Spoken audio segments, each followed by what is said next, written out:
언제부터 5천 건이 상승의 신호가 됐느냐. 대출 규제와 관련된 부분이 생각보다 빨리 나올 수 있을 것 같아서 무조건 신축을 사야 된다, 무조건 서울을 사야 된다, 이런 대법칙이 성립하지 않았다는 얘기예요. 제일 먼저 영끌했던 사람이 무너져요.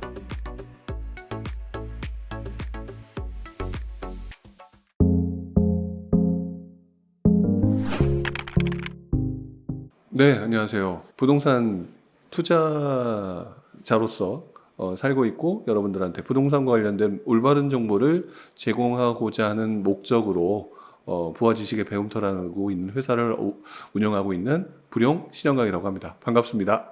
가격대로 보게 되면 지금 오르고 있는 게 맞죠? 네, 오르고 있는 건 분명히 맞는 건데, 요즘 사람들이 그 오르고 있는 것에 대해서 약간 조금 반응이 좀 과민하다, 약간 이런 느낌이 들기는 하는 것 같아요. 저는 기본적으로 뭐 표현하기에 따라서 누군가는 저한테 그럴 것 같아요. 상승론자다, 뭐 이렇게 얘기를 하실 것 같은데, 기본적으로 부동산이라고 하는 그 투자 분야에 있어서 저는 장기적으로는 조금 그 상승론자가 맞는 것 같긴 해요. 그런 이제 관점으로 보게 되면은 부동산이라는 게 항상 유용하다, 투자로서.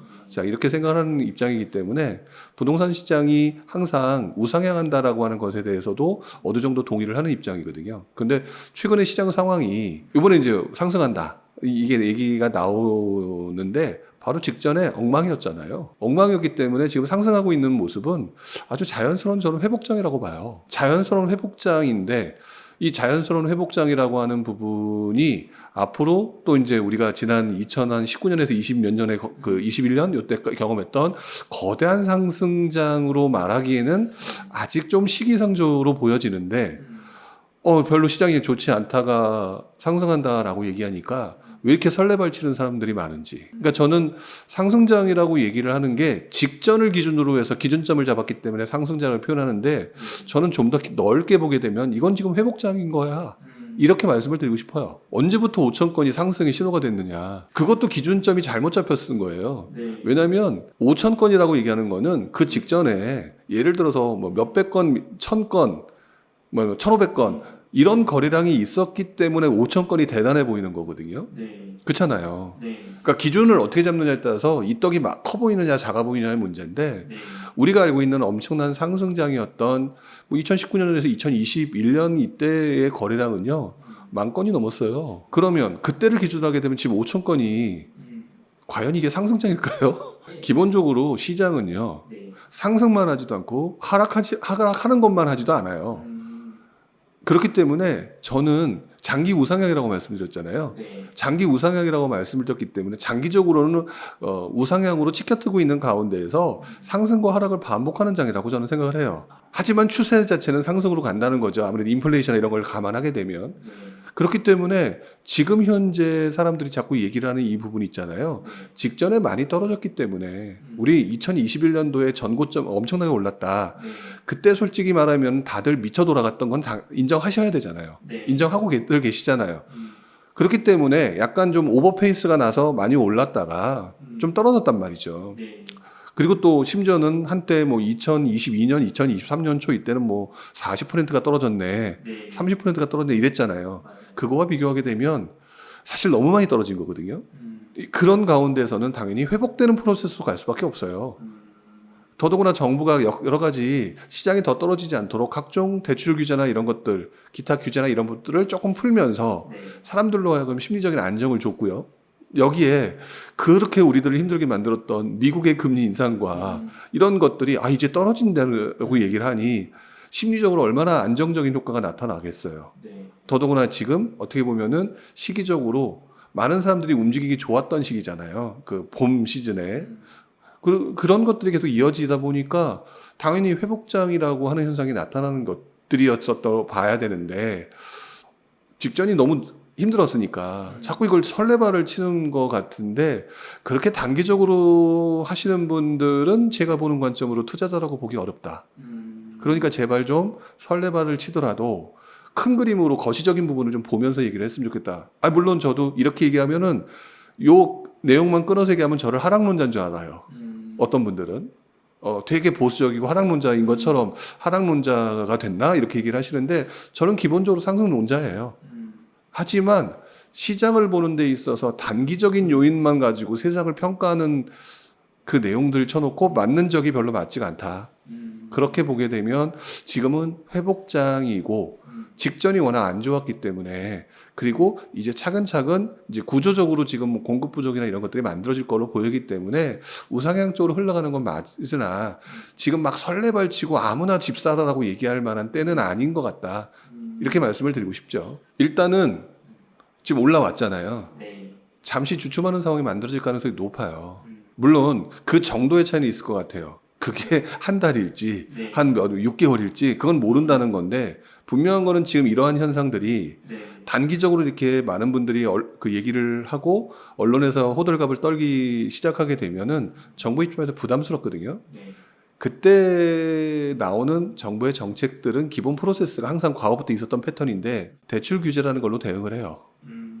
그리고 대출 규제라고 하는 부분이 지금 생각보다 정부는 대출 규제를 사실 DSR이나 이런 거를 약간 뒤로 미루면서 네. 다른 부분을 먼저 챙기고 싶어 했던 것 같은데, 네.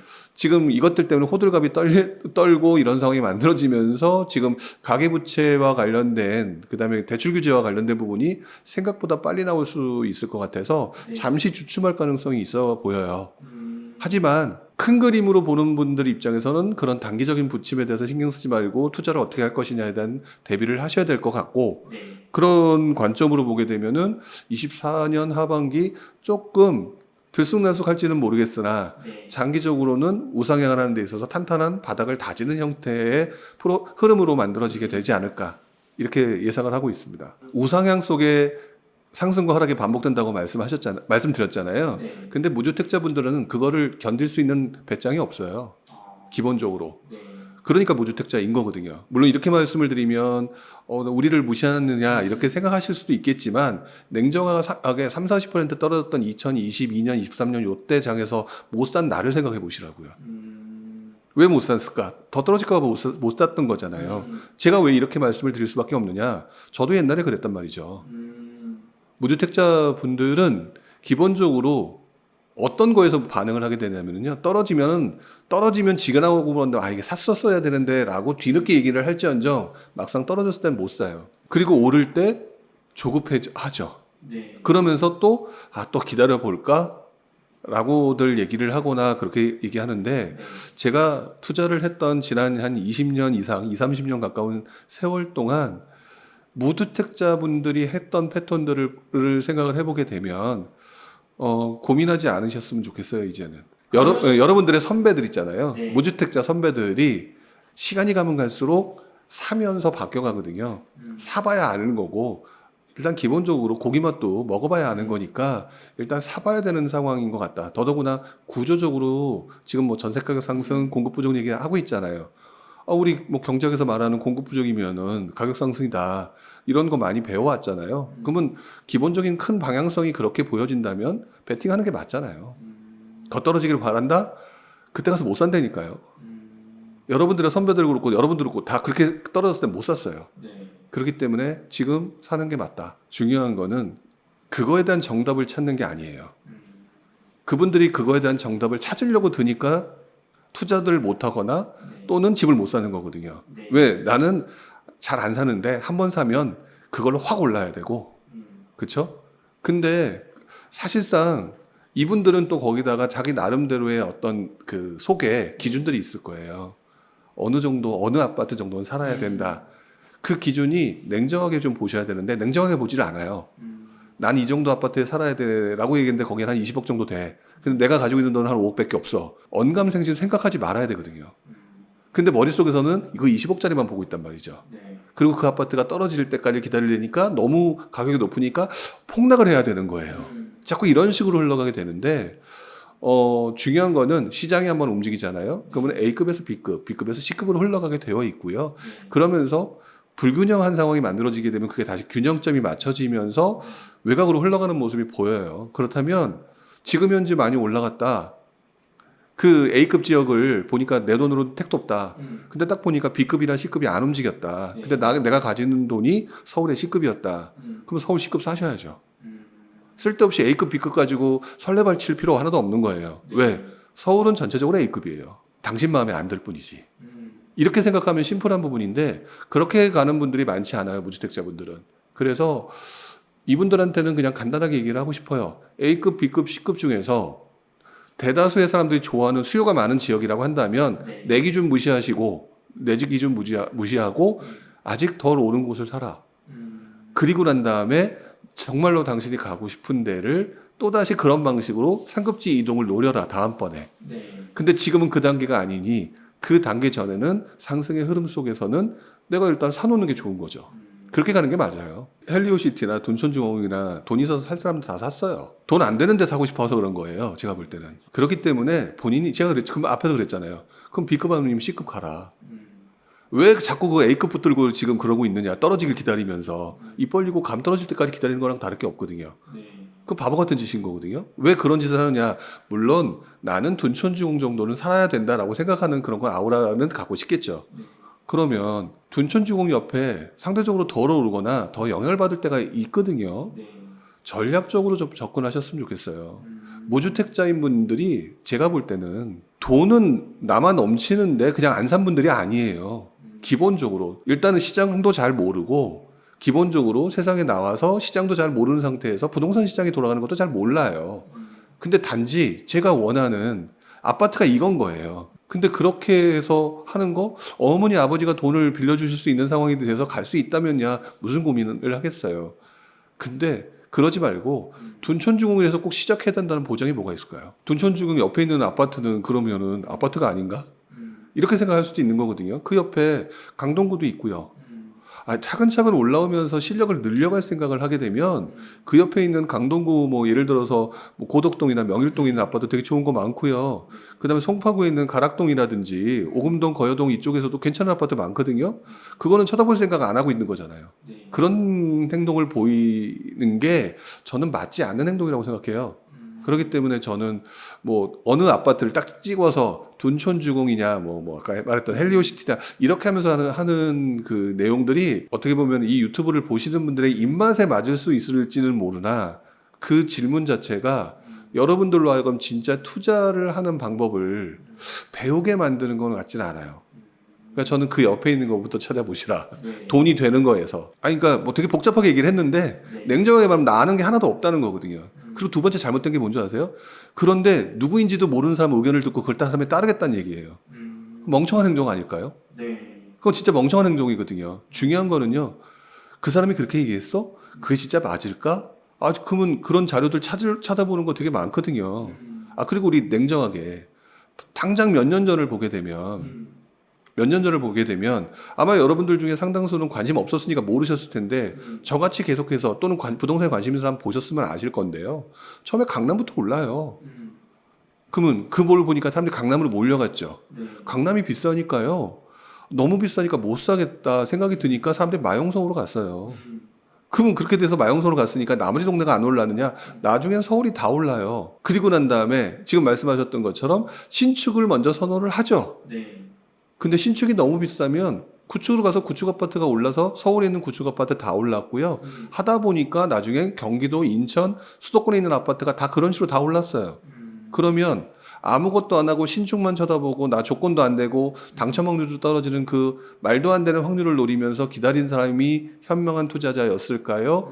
아니면 경기도에 조금 시간이 걸리더라도 내 돈에 맞춰서 하다가 몇 천만 원에다 올라서 수익을 확보한 사람이 올바른 선택을 한 걸까요?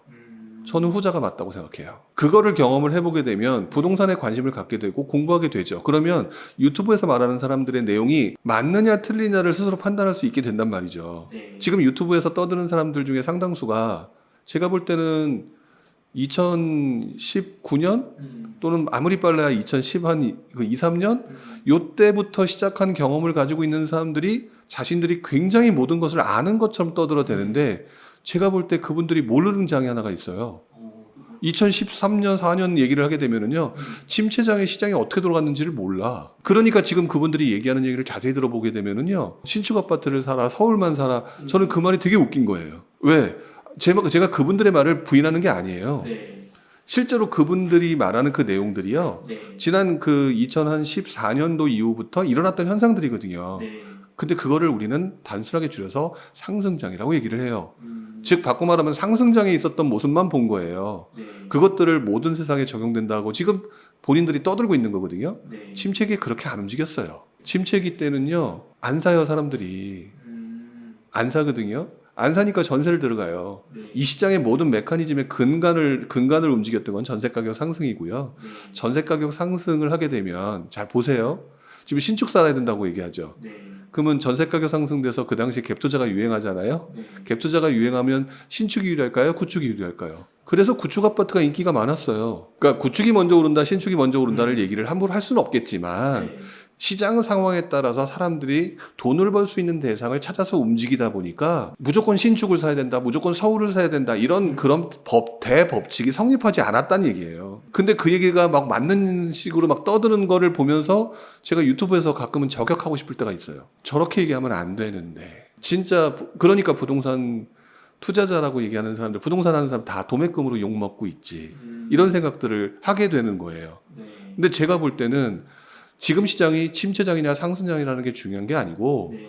지금 장은 어쨌든 힘들었던 침체를 벗어나서 네. 다시 한번 시장이 움직일 수밖에 없는 공급 부족 때문에 네. 이런 시장이기 때문에 여기에 맞는 투자 포인트가 다시 만들어질 것이고 근데 그 투자 포인트가 본인도 모르고 있는 거예요 지금. 그러니까 기존에 10년간 봤던 내용만 가지고 서울을 사라 신축을 사라 뭐를 해라 네. 이렇게 얘기를 하는 건데 투자 15년에서 20년 이상 된 사람들 그렇게 얘기하지 않을 거예요. 제가 볼 때는. 왜? 안 그런 것도 봤거든. 그래서 그런 사람들이 함부로 얘기를 하지 않는데 너무 자신 있게 얘기를 하거든. 그게 조금 이상한 것 같아요. 제 입장에서는. 저는 뭐를 해도 상관없다고 봐요. 네. 투자자는 꼭 재개발을 해야 돈을 벌거나 네. 뭐 청약을 해야 돈을 벌거나 그게 아니라 부동산 투자자는 잡보여야 된다고 생각해요. 이것도 할 줄 알고 저것도 할 줄 알고 그러려면 경험을 쌓아야 되기 때문에 일단 무주택자에서 유주택자가 돼 보고 그러면서 뭐 돈을 벌어봤거나 또는 돈을 잃어봤거나 그러면서 또 그 과정에서 나 진짜 강남 들어가고 싶은데 나는 여기서 살고 있으니까 좀 아쉽다. 내가 어떻게 하면 강남에 들어갈 수 있을까? 이런 식의 고민들이 만들어져야 투자자가 되는 거라고 생각하거든요. 네. 그 과정을 경험을 꾸준히 하시기 위해서는 지금 시점에 무주택자이신 분들은 집을 최대한 내가 감당할 수 있는 수준에서 사보는 게 맞다라는 거예요. 서울하고 신축은 여러분들한테 그냥 먹혀요. 제일 쉬운 말이에요. 그러니까 그 말 자체가 틀렸고 그 말을 하는 사람이 무조건 다 잘못됐다고 얘기하는 거라기보다는 네. 서울하고 신축이를 얘기하기가 제일 쉽다는 얘기예요. 왜? 지난 10여 년간 그렇게 얘기를 해왔기 때문에 그리고 실제 그렇게 올랐기 때문에 그 말이 맞아요. 근데 문제는 그래서 구축 안 올랐습니까? 라고 질문하고 싶은 거예요. 구축도 많이 올랐어요. 예를 들어서 마용성에 있는 구축 옛날에 시세가 5억이었는데 지금 10몇억 해요. 네. 구축이. 신축은 더 많이 올랐겠지만 네. 그러면 이게 구축 안 오른 겁니까? 오른 거거든요. 그러니까 누군가는 구축을 투자해서 거기다가 또 예를 들어서 전세를 끼고 투자를 했다. 갭을 끼고 투자를 했다. 이런 분들은 더 작은 금액으로 더 효율적인 투자를 했을 거예요. 다양한 경험을 가지고 이유를 가지고 그러면은 왜 꼭 서울하고 신축을 사도록 하느냐? 서울의 신축을 사게 되면 그 다음부터는 어떤 현상이 나타나게 되냐면요. 서울하고 신축이 유행을 하고 인기가 많으니까 분양가만 계속 오르는 거예요. 그러면 나는 뭐가 되냐? 영끌한 사람이 되는 거예요. 왜 그 스스로 그렇게 자기를 영끌한 사람을 만드느냐?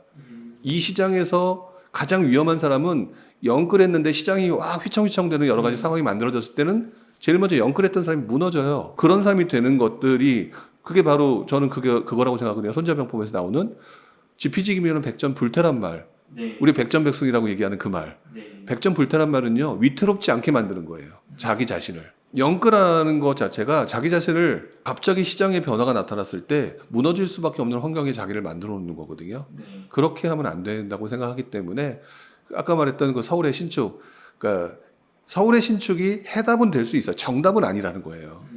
하지만 또 다른 누군가에게는 정답도 해답도 아니란 말이죠. 다른 걸로 돈 벌 수 있는데 그러니까 이게 무슨 아젠다처럼 이렇게 해야만 돈을 벌 수 있다? 그런데 그 대표적인 게 서울을 사라, 신축을 사라. 이 말이 저는 상당히 위험한 발상이다. 젊은 영끌러들을 만들어내는 위험 요인이 될 수 있다고 봐요.